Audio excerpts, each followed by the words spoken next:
Hello student, मैं SP Yadav. आप सबका बहुत बहुत स्वागत है आपके अपने यूट्यूब चैनल प्रसंग क्लासेस में। आज की इस क्लास में हम 10वीं क्लास के लिए दो चर वाले रैखिक समीकरण से रिलेटेड कुछ महत्वपूर्ण क्वेश्चन लेकर आया हूं। इस क्लास में हम आप लोगों को दो चर वाले रैखिक समीकरण के हल करने के जो प्रतिबंध हैं उनको बताने चल रहा हूं। तो चलिए आज की क्लास को शुरू करते हैं। आज सबसे पहले बात करेंगे इसमें जो कुछ है संगत और असंगत निकाय की। तो संगत क्या होता है और असंगत क्या होता है इसको बताते हैं। देखिए सबसे पहले बात करेंगे संगत की। किसकी? संगत। संगत जो होता है इसमें क्या होता है कि जैसे कोई दो रैखिक समीकरण ले लेते हैं। जैसे हमने माना क्या है a1x plus b1y equal to c1। एक क्या हो गया? रैखिक समीकरण है। अब इसी तरह एक दूसरा ले लेते हैं, उसमें ले लेते हैं a2x plus b2y equal to c2। ये दूसरा समीकरण हो गया। अब देखिए इसमें बात करेंगे संगत या असंगत, इसके द्वारा समझेंगे। तो यहाँ पर जो ये दो रैखिक समीकरण दिए गए हैं, यदि इसका कोई एक हल हो, यानी इसको एक ही मान रख ऐसा है x या y का, तो जिसको रखने के बाद ये पूरी तरह से संतुष्ट रहे, तो संतुष्ट रहेगा तो क्या वो संगत कहलाएगा। अब बात आई क्या? असंगत की। तो असंगत क्या होता है? असंगत में जब इस रैखिक समीकरण के जो हल आए, हल मतलब क्या आएगा? अधिक आएगा, एक से अधिक आएगा या अपरिमित रूप से काफी आएंगे, तो उसके लिए क्या हो जाएगा? ये असंगत हल होगा। यानी इसका कोई एक से अधिक आए, या कभी कभी होता है कि क्या वे एक दूसरे में मिलते ही नहीं है, यानी एक दूसरे का टान बिंदु नहीं होता है, तो क्या हो जाता है? असंगत। अब देखिए, अब इसमें इसको हल करने के तीन प्रतिबंध हैं। सबसे पहला देखेंगे, पहला जो है हल करने के कितने प्रतिबंध हैं? तीन। तो सबसे पहला जो है उसमें क्या होता है, जैसे हम यहाँ पर मान लेते हैं कि कोई x और y अक्ष है, x डैश y और y डैश। तो यहाँ पर देखिए, तो पहला नियम क्या कहता है? पहला नियम हमारा ये है कि इसमें एक कोई जो दो रैखिक समीकरण है इसके कोई एक हल हो। कितने हो? एक हल, या कह सकते हो आपकी वो क्या हो? संगत हो। तो जब संगत होता है तो वो दो जो रैखिक समीकरण होते हैं वे एक दूसरे को कहीं ना कहीं पर काटते जरूर हैं। यानी यहाँ देखिए इसका क्या है? ये कटान बिंदु, यही जो जहाँ पर ये दूसरे के एक दूसरे को मिल रही हैं, यही क्या इसका हल होता है। यानी यहाँ जैसे इसका हल क्या देखा जाता है कि y अक्ष पर कितना, यानी y पर कितना मिल रहा है और x पर कितना मिल रहा है। तो ये क्या हो गया?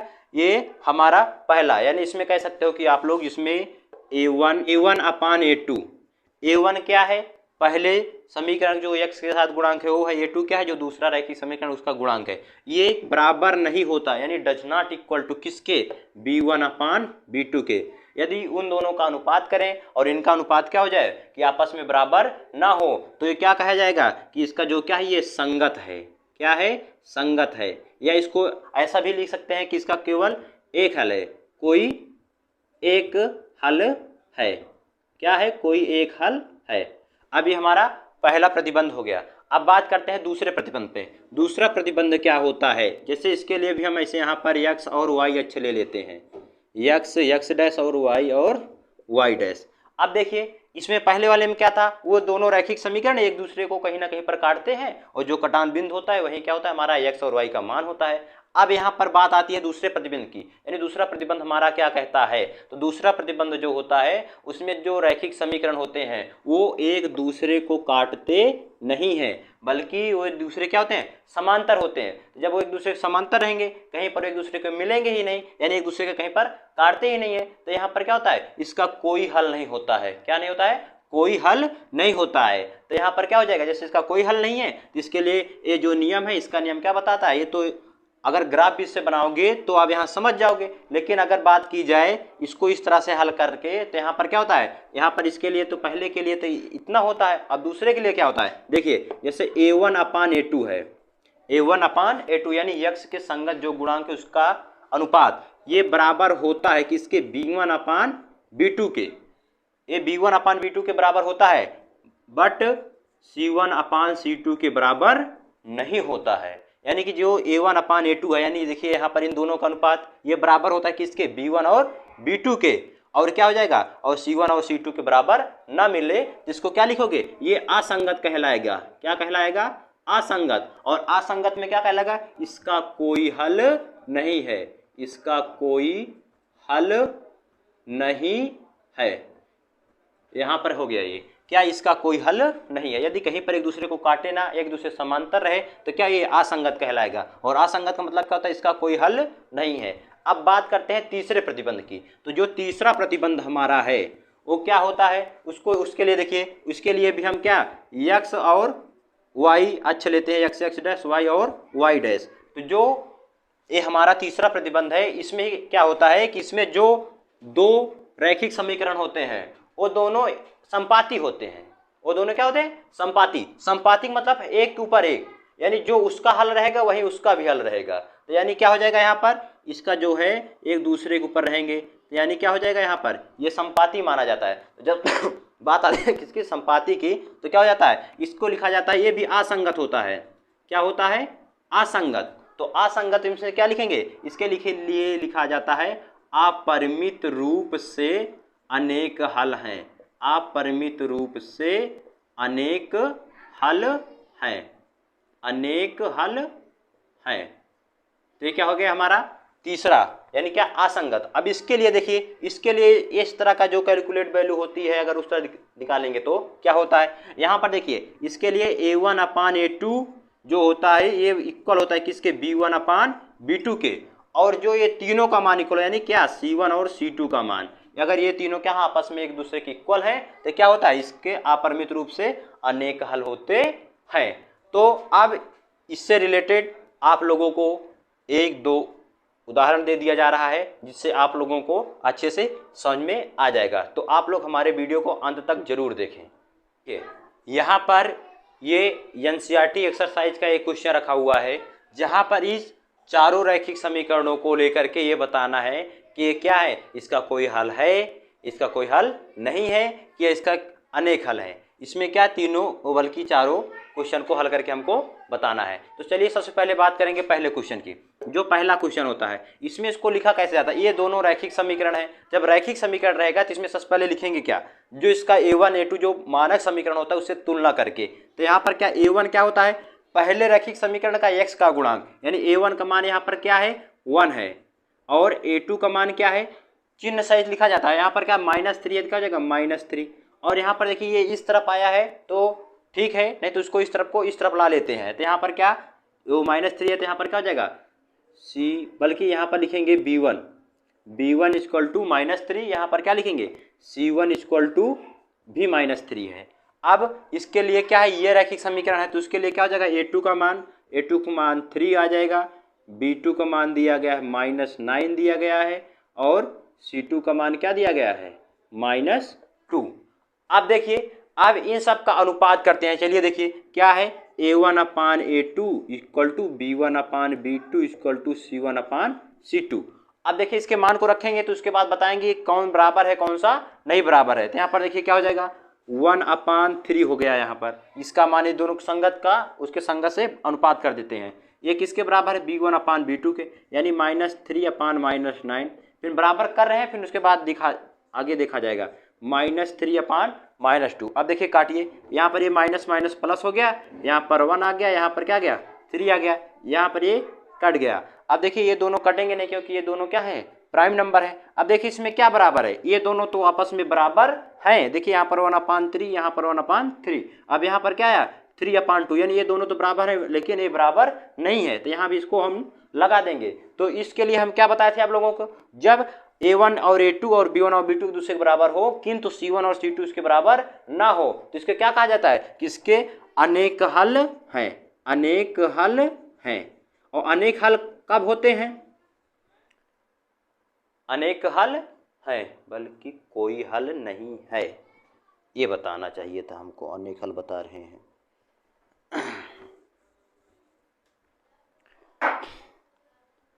बराबर नहीं है तो क्या होता है, यहाँ पर क्या, इसको हम क्या बताए थे, इसको बताए थे कि इसके कोई हल नहीं है, कोई हल नहीं है। और कोई हल कब नहीं होता है, जब वो एक दूसरे क्या होती हैं, रेखाएं समांतर होती हैं। यानी जो हमारा रैखिक समीकरण क्या होता है, एक दूसरे के समांतर रहते हैं, तो क्या उसका कोई हल नहीं होता है। तो यहाँ पर देखिए ये दोस्तों बराबर, ये दूसरे भी बराबर है, यहाँ पर ये नहीं बराबर हो तो इसको कोई हल नहीं है। अब चलिए बात करते हैं। तो पहला क्वेश्चन हमारा सॉल्व हो गया। अब बात करेंगे दूसरे क्वेश्चन की। अब दूसरा क्वेश्चन जो दिया गया है, यहाँ पर देखिए 2x + y = 5, 3x + 2y = 8। अब इसको क्या करेंगे, जो यहाँ पर बराबर किस तरफ रहता है उसको इस तरफ ला के लिखते हैं। यानी क्या हो जाएगा, यहाँ पर 2x + y - 5 = 0, 3x प्लस का 2y इक्वल माइनस का 8 इक्वल टू 0। अब यहाँ पर क्या करेंगे, यहाँ भी क्या लिख देंगे, ये जैसे यहाँ पर लिखा गया था तो क्या लिखेंगे, a1 equal to 2, b1 equal to 1, c1 equal to -5। अब यहाँ पर क्या लिखेंगे, a2 equal to 3, b2 equal to 2, c2 equal to -8। अब देखिए यहाँ पर क्या होगा, a1 a2 यहाँ पर इतना लिख दिया गया है। अब आगे क्या होगा, अब यहाँ पर इसको हम देखते हैं कि कौन किसके बराबर है, कौन किसके बराबर नहीं है। तो यहाँ पर क्या लिखेंगे, a1 अपान a2, पहले से सबको लिख लिया करो, a1 a2 b1 b2 और c1 c2। अब यहाँ पर इसके मान को रख दीजिए, क्या हो जाएगा, 2/3 इक्वल टू 1/2 इक्वल टू -5/8। ए माइनस से माइनस कट गया और बाकी सब क्या है, प्राइम नंबर। अब इसमें कंपेरिजन करो, क्या देखो एक दूसरे के बराबर है, यहाँ पर 2/3 है तो यहाँ पर 1/2, यहाँ पर क्या है 5/8, यानी यहाँ पर क्या लिखा है, ये तीनों एक दूसरे के बराबर नहीं है। या आप लोग क्या कह सकते हो कि जैसे अभी तो हम आप लोगों को ये नहीं बताए थे कि क्या कि ये दोनों एक दूसरे, तीनों एक दूसरे के बराबर नहीं होते हैं, बट हमने ये भी बताया है कि अगर a1 और a2, a1/a2 ये b1 और b2 के बराबर ना हो तो क्या होता है, इसका कोई एक हल है या संगत बताया गया था। तो अगर ये नहीं है तो इसको मिटा सकते हो, यानी यहाँ पर इसको क्या, अगर शुरुआत में ही हमको मिल गया कि ये दोनों एक दूसरे के बराबर नहीं हैं तो यहाँ पर इसको यहीं से दिखा करके बता देंगे कि हमारा ये क्या है, ये क्या है, ये संगत है। या संगत मतलब क्या है, संगत है, संगत में क्या होता है, कोई एक हल है, कोई एक हल है। अब देखिए इस क्वेश्चन में एनसीईआरटी एक्सरसाइज में ये भी कहा गया है कि यदि उसका कोई एक हल है, इसको वज्र गुणनखंड नियम जो है हमारा उससे हल करिए। तो वज्र गुणनखंड हम आपको अगले वीडियो में बता चुके हैं, तो वहां से आप लोग उस वीडियो को देख करके इसको वज्र गुणनखंड नियम से हल कर सकते हो। अब चलिए अब बात करते हैं क्या, तीसरे क्वेश्चन की। तीसरा क्वेश्चन हमारा क्या लिखा गया है, तीसरा क्वेश्चन लिखा गया है 3x - 5 equal to 20, 6x - 10y equal to 40। अब इसको इस तरफ लाएंगे तो क्या हो जाएगा, 3x - 5 - 20 इक्वल टू 0। यहाँ पर क्या हो जाएगा, 6x माइनस का 10y माइनस का 40 इक्वल टू 0। अब यानी जो बराबर की उस तरफ रहता है उसको इस तरफ ला लेते हैं। अब बात करते हैं इसमें, देखते हैं क्या लिखते हैं, इसके संगत जो ये लिखा जाता है इसको लिखा जाता है, यानी क्या लिखेंगे, a1 इक्वल टू यहाँ पर क्या लिखा गया है 3 और b1 इक्वल टू लिखा गया -5, c1 इक्वल टू क्या लिखा है -20। अब यहाँ पर इसी तरह इसमें भी, तो यहाँ पर क्या जाएगा, a2 equal to 6, b2 equal to -10 और यहाँ पर क्या जाएगा, c2 इक्वल टू -40। अब देखिए अब फिर इसमें कंपेरिजन करते हैं, तो कंपेरिजन करेंगे, देखिए यहाँ पर क्या लिखेंगे a1/a2 equal to b1/b2 equal to c1/c2। अब इसके सबको मान को रख करके अब देखेंगे कौन किसके बराबर है, तो बराबर रखेंगे, नहीं तो उसको एक दूसरे के जो नहीं रहेगा उसको हटा करके सीधे बता देंगे। तो यहाँ पर क्या हो जाएगा, a1 का मान क्या दिया है 3/6 और b1 का मान है -5/-10 और CO इसका मान दिया गया -20/-40। अब देखिए यहाँ पर इसको सबसे सरलतम रूप में लिखते हैं, यानी 3 यहाँ पर इतना हो जाएगा, यहाँ पर 1/2, यहाँ पर माइनस से माइनस कट गया, यहाँ पर कितना हो गया 1/2, यहाँ से ये भी कट गया तो 1 यहाँ पर 2। अब देखिए क्या हो रहा है, यहाँ पर ये देखिए 1/2, अगर फिर से लिख लेते हैं इसको 1/2 इक्वल टू 1/2। ये क्या कंडीशन, ये कंडीशन वही हमको बता रहा है कि a1/a2 b1/b2 और c1/c2 ये तीनों क्या एक दूसरे के बराबर है। तो जब बराबर रहते हैं तो वहां पर क्या होता है, वहां पर एक दूसरे के जब बराबर की कंडीशन रहती है वहां पर संपाती हमने बताया। तो संपाती का मतलब क्या होता है कि वहां पर इसके क्या एक रेखा दूसरे रेखा के ऊपर रहती है, यानी अपरिमित रूप से इसके क्या है अनेक हल हैं। तो यहाँ पर क्या लिखा जाएगा, अपरिमित रूप से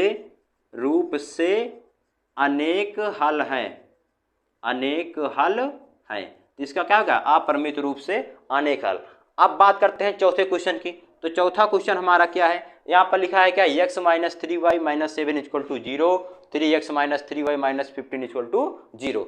अब इसमें क्या करेंगे, इसमें भी वही नियम a1 a2 सबसे तुलना करके लिख लेंगे। तो यहाँ पर क्या आ जाएगा, a1 इक्वल टू आ जाएगा 1 और b1 इक्वल टू आ जाएगा -3 और c1 इक्वल टू आ जाएगा -7, -7 आ जाएगा।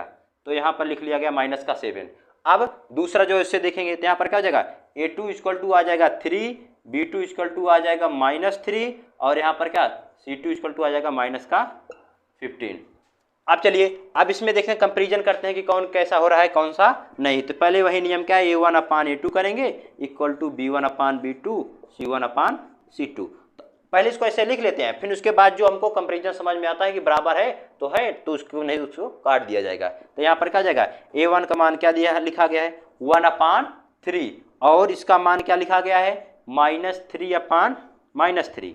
या देखिए इन दोनों क्या आपस में बटा कर देते हैं -7/-15। अब देखिए यहाँ पर ये कट गया, यहाँ पर क्या गया 1 आ गया, यहाँ पर इतना। देखिए ये दोनों एक दूसरे के बराबर नहीं है ना, तो ये ही बराबर है। तो यहाँ पर क्या अगर आप लोग कह सकते हो कि यहाँ पर इसको क्या, ये हमने ऐसे ही सवाल ये इसमें भी बताए थे कि यहाँ पर ये दोनों बराबर नहीं, तो ये बराबर नहीं तो इसको ऐसे भी बता सकते हो, नहीं तो इसको क्या कर सकते हो, इसको जो C1/C2 वाला जो टर्म होता है इसको हटा सकते हो। यानी इसको यहाँ पर बता दोगे कि A1 और A2 B1 और B2 का अनुपात जो है एक दूसरे के बराबर नहीं है। जब एक दूसरे के बराबर नहीं है तो क्या है, ये संगत निकाय है। क्या है, संगत। संगत मतलब क्या है, इसके एक ही हल है। तो क्या बताओगे यहाँ पर कि यहाँ पर लिखेंगे संगत है। संगत है या इसका क्या मतलब, कोई एक हल है।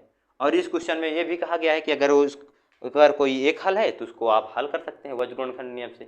तो आप लोग यहाँ पर इसको पूरा हो जाएगा।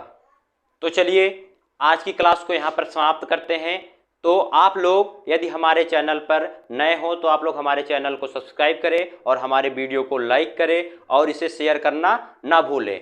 तो मिलते हैं आप लोगों को अगले वीडियो में, तब तक के लिए जय हिंद।